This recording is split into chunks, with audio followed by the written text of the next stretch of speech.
barik li ummati fi bukuriha, berikanlah berkah pada umatku fi bukuriha, paling pagi. Jadi berkah itu ibarat burung yang berterbangan. Burung merpati dilepaskan dari sarang sebanyak 100.000 ekor terbang. Maka mana pohon yang paling rimbun, di situ dia akan hinggap. Kalau burung itu dianggap sebagai keberkahan, simbol berkah, maka mana yang paling tinggi dahannya, pucuknya, di situ dia akan hinggap, karena itu yang dia temukan duluan. Begitulah pagi ini.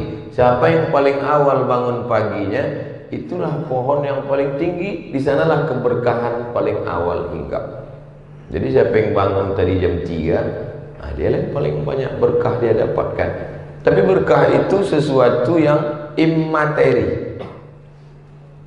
Bisa dilihat dengan mata, bisa disentuh dengan tangan, bisa ditangkap dengan panca indera, materi.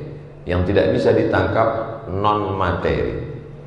Atau bahasa lainnya fisik dengan psikis. Loh, itu dia dari tadi kok senyum-senyum sendiri. Mohon maaf Pak Ustadz, dia sakit. Tapi kelihatannya badannya sehat. Sakitnya psikis, tidak kelihatan. Bahasa Arabnya yang satu zahir, yang satu batin. Makanya selalu kita memohon maaf zahir dan batin. Dalam lagu bahasa Indonesia begitu juga. Indonesia tanah airku, tanah tumpah darahku, bangunlah jiwanya, bangunlah badannya. Badan ini yang kelihatan.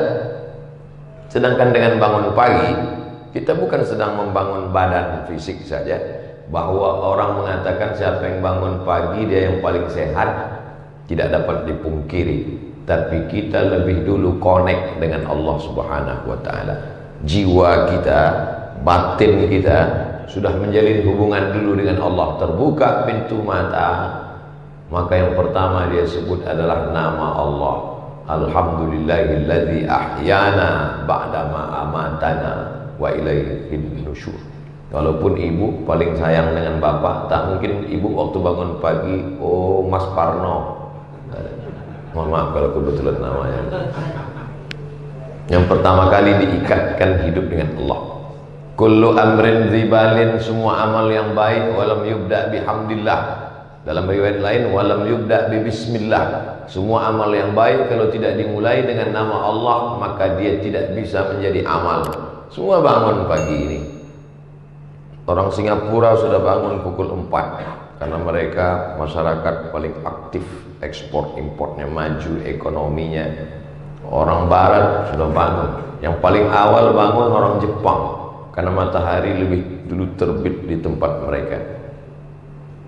Bahwa cerita bangun, ya menurut jam bangun. Tapi bangun kita bernilai ibadah yang bisa dibawa mati menghadap Allah. Kenapa begitu? Karena bangun kita menyebut nama dia, Bismika. Itu kalau mau tidur. Tapi kalau pas bangun, Alhamdulillahilladzi ahyana ba'dama amatana wa ilaihin nusyur. Itulah makna innamal a'malu binniyat. Segala amal dinilai dengan niatnya. Nanti saat amal kita dihitung di hadapan Allah SWT, semua orang beramal, wa qadimna ila ma'amilu min amalin. Semua amal mereka kami tunjukkan di depan mata mereka. Ini amalmu, ini ibadahmu, ini. Faja'alnaha haba'an mansura. Kami jadikan dia seperti debu yang berterbangan, tak bernilai di hadapan Allah. Kenapa tidak ada nilainya? Karena tidak menyebut nama Allah Subhanahu wa ta'ala. Kita tadi masuk toilet kamar mandi pun menyebut nama Allah. Allahumma inni a'udzubika minal khubuthi wal khaba'ith. Memasukkan makanan ke mulut pun menyebut nama Allah. Ya ghulam, wahai anak kecil, kul mimma yalik, makanlah apa yang dekat darimu. Samillah, sebut nama Allah. Bismillah, hadis sahih. Bismillah.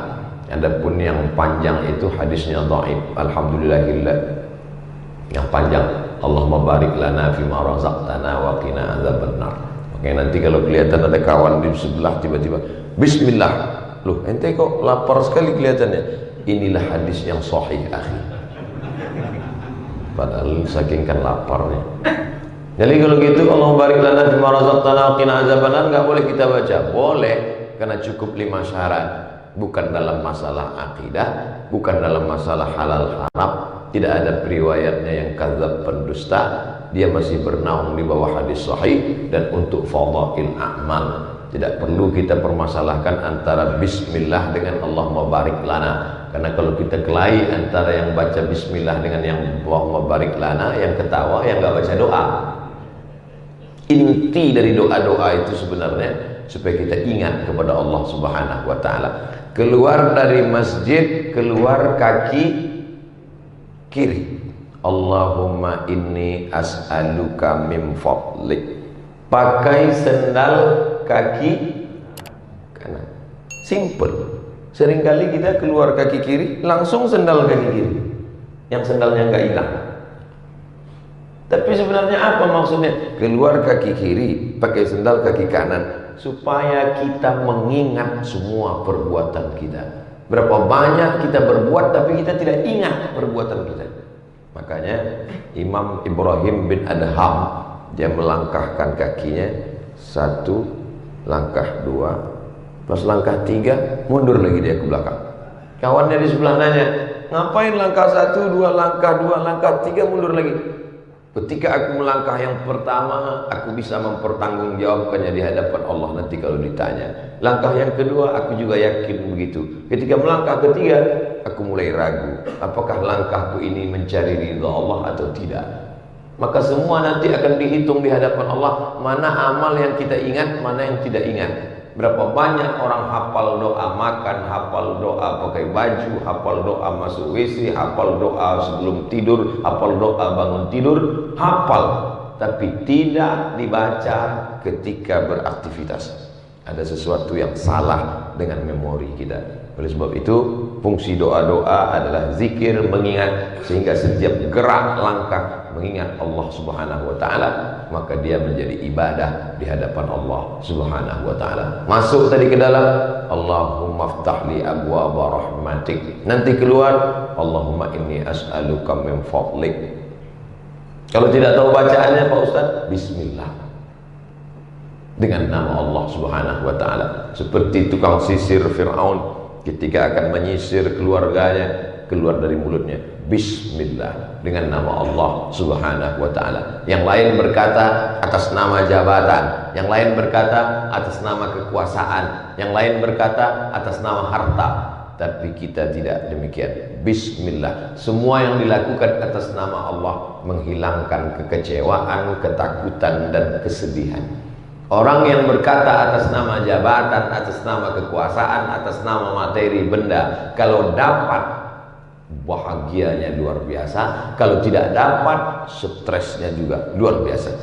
Sedangkan orang yang mengatasnamakan Allah, kalau dapat alhamdulillah, enggak dapat husnuzon sama Allah, berarti Allah punya rencana yang lebih cantik dan lebih indah daripada itu.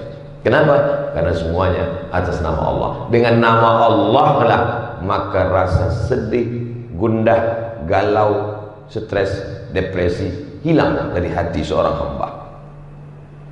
Pucat wajah Abu Bakar Siddiq di dalam Jabal Thur ketika ketakutan melihat kaki kafir Quraisy. Lau absara, seandainya mereka melihat kaki mereka, la absarana, mereka pasti melihat kita Muhammad. Seandainya mereka melihat kaki ke bawah, pasti mereka melihat kita. Apa kata Nabi?